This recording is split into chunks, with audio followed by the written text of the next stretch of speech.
the west side, but we keep some dickies with some chucks. So south side, we ain't even gotta turn our swag on. Cause it stay on, game on, flame on, got that tick tick boom. What's up, ladies and gentlemen? It's your boy Lazee, and right now you are rocking and I'm rocking with DaVibe magazine, the hottest urban magazine in France.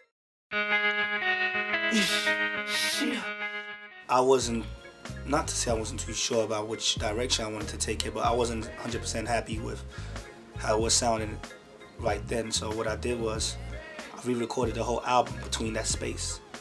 I only say like 2 tracks, and I re-recorded the whole album. And yeah, I just followed my heart, and it came out great. Yeah, you hear that knock right there, right there. I don't limit myself in being an artist. I just want to do, my mission is to make good music. Either it's rock, house, hip hop, R&B, drum and bass, you name it. My focus is making good music. And what I've learned as an artist is very important, to be able to adjust yourself. So that's the reason why I'm very versatile. And I listen to so much music. I kind of found hip hop myself, trying to be a bit rebellious with my father. My father was a DJ, so he listens to like all that reggae, soul, funk. But yeah, and then I started rapping when I was about like 8, 9. Since then, it's just been Lazee. Hold on, nigga, you hear that? Hear that? That there is For 6 years, between 12 and 18, my whole teen life was in London, and it was a beautiful major story. years. Yeah, very major. That's where I found myself as an artist as well, as in to the extent where I came from Sweden, it's either hip hop, R&B, and then that's it. You know what I mean? In England, you have dancehall, you have drum and bass, you have garage, you have hip hop, R&B, dubstep, and this is so much music. So me loving music, my brain was like a sponge. I just took everything in. So when it was time for me to do my project, it was so much stuff that I was capable of doing, and I just wanted to show and prove. That there is knock, it's knock, now let it knock, yeah, nigga. My first single, my breakthrough, which was Rockaway. Shout out to Sebastian Grosso and shout out to Ishi. 2 really extremely dope producers that inspired me a lot through my journey. So I'd say, yeah, Rockaway, the breaking point, just, letting everybody know this is something new, this is something fresh, and it's either you like it or you don't. Fortunately for me, they were loving it, and I was saying it was a great record. Me and Ishi, the producer, was working together, and he was like, yo, Laze, if you can rap over this beat, you're the best. You know me, I love challenges, you know what I mean? He just played the track and I just went in. I was even holding the mic like, I rock and roll with my rock star swagger, you know what I'm saying? So we did that, went out to party. The next morning we did my record, my 3rd single, which was I'm Not Pop. And yeah, those became my singles off the album, Ascending Standards. I remember he called me like a month after, like, yo, Sony loves the record. I was like, fuck out of here, what you mean? Shit ain't even done yet. I said, no, they love it. It's me, have you played my other songs? He said, no. They want Rockaway. I was like, all right, let's make it happen. She got it busy, bounce right there, right there. And shout out to Fred Durst. In the Rockaway in the chorus, I say Limp Bizkit. You see me rolling, bumping Limp Bizkit. What happened was, actually somebody from France that heard the song that knows Fred and called him up like, yo, there's this kid named Lazee that's, shouting you guys out in their track. It's like, who? So he went on YouTube, and the first song that he saw was actually Top Notch. So when he saw Top Notch, he was like, wow, that's a dope track. But I never heard him say Limp Bizkit in it. So then he went on and he heard it, and I was in Japan doing the video for Hold On, and I got this email. It said, Fred Durst, I'm Fred Durst, and I want to work with you, and da-da-da. Anyway, I was like, someone's bullshitting with me. Like, why would Fred Durst write me? You know what I'm saying? So it went like 2-3 days, and I'm eating dinner with my team, and I'm like, yo, guess what I got an email from? Fred Durst. And I laughed it off. And they're like, are you serious? It's me, yeah. It's my, holla back at him, you know what I'm saying? Get back at him and see what happens. So we got back at him 3-4 days after. We flew all the way from Japan to LA and recorded 2 songs with Fred. And one of them was Rockaway Remix. And so, shout out to Fred Durst, I salute. Hold on, nigga, you hear that? Hear that?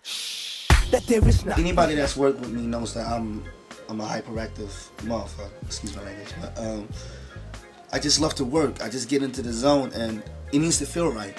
People like producers, I get beats sent to me. Sometimes I'm in the studio with producers, and they'll play their beats. They keep playing, and I can hear a beat from the first bar and know that, woof, that's the one, straight away. So, or I can just hear a track and then it needs to build up for me. I need to get a story. If I'm sad, then I want to do a sad record where I can put out that emotion and put that all in there. If I'm angry, likewise. And if I'm happy, the same thing. I just put all my energy into a song. I'm not chasing another Rockaway. A lot of people say, yeah, you're only as good as your last hit. But that's not what it's about. It's about being timeless. To a certain extent, I understand what they're saying. Like, your last hit is where you are. A lot of people are not going to remember the other stuff that you've done or whatnot, but it's not about chasing that right record. It needs to come naturally. That's what it is. You just follow your heart. Like the track I did called Gotta Go, which is a true story. And I wrote it for somebody else. But it was too personal. You're like, I keep it to myself. I keep it. Thank you. You know what I'm saying? That's exactly what happened. And it's an amazing song because it's so real. Every time I hear it, it gives me flashbacks of being in the studio, being depressed, going through that issue with that certain somebody. I got to the extent where I already had an album and I had to redo it. And I really wanted to do it the way I wanted to. So what it was, I chose the producers that I know can bring out that certain side out of me. So I just went from producer to producer. And I see the best part of it is just me being able to execute an album in those months.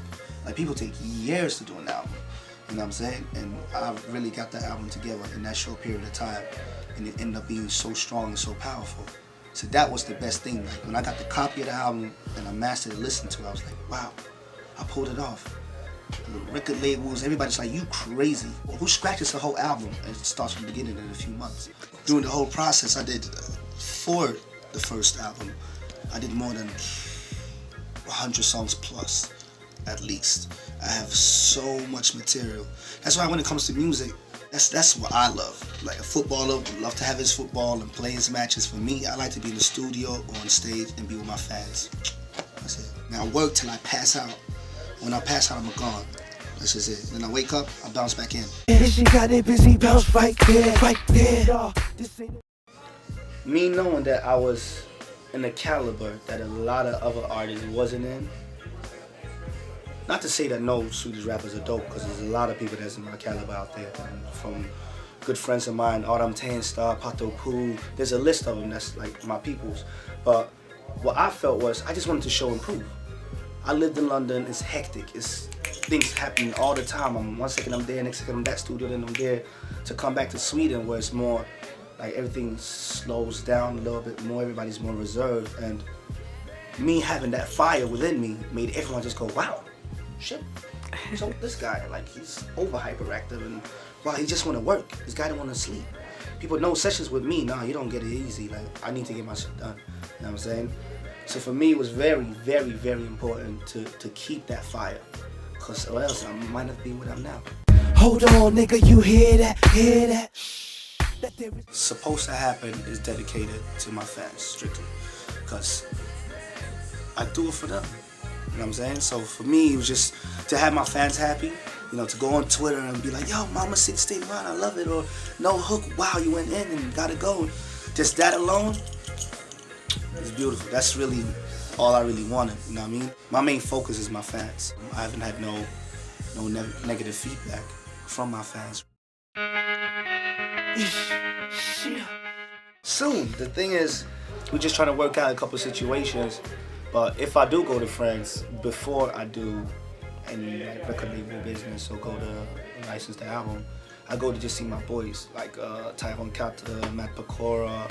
I was on tour with him in France with Bercy. Nice. Performed Bercy, and that stage blew me away. I remember when we did the sound check, I was like, shh. Am I really here? It's so much people that you can't even see. You know what I mean? But it was a great feeling to go out there and perform. And so shout out to Matt Pecora. You know. Well, no, ladies and gentlemen, it's your boy Mr. Lazee Lizzo himself. So fly with us, don't get flown over. Shoot.